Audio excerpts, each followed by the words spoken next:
Voici la famille Berlier qui revient d'un week-end camping au bord d'un lac. Luc, le père, a trouvé un coin à champignons extraordinaire.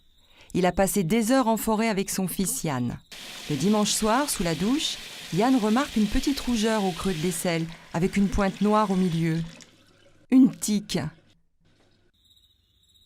Une tique est un acarien visible à l'œil nu, mais de très petite taille, qui vit dans les forêts, les bois, les hautes herbes et buissons humides.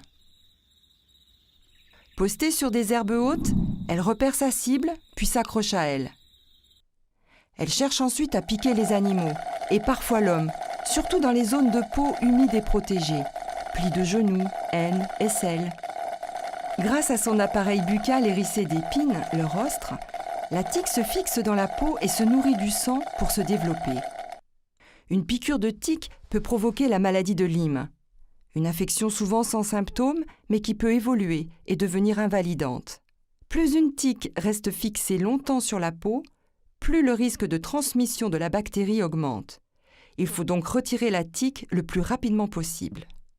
Utilisez un tire-tique que vous trouverez en pharmacie, mais n'utilisez pas de produits pour aider l'extraction, comme l'éther par exemple, car la tique anesthésiée pourrait régurgiter aussitôt et accroître le risque d'infection.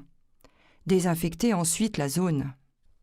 Si vous avez du mal à la retirer, ou si des rougeurs apparaissent plusieurs jours après la balade en forêt, il est nécessaire de prendre un avis médical.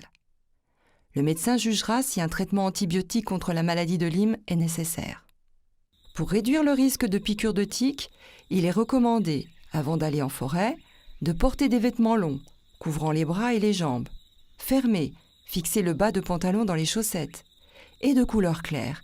Il est ainsi plus facile de les détecter. D'appliquer des répulsifs contre les insectes sur la peau ou sur les vêtements en respectant les contre-indications. En forêt, pour les promenades, restez au milieu des sentiers tracés.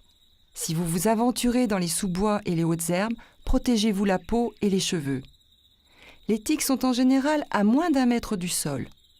Redoublez d'attention avec les enfants. La piqûre de tique est indolore. En revenant de forêt, il faut donc systématiquement s'inspecter minutieusement l'ensemble du corps, aisselles, plis, cuir chevelu, pour détecter sa présence.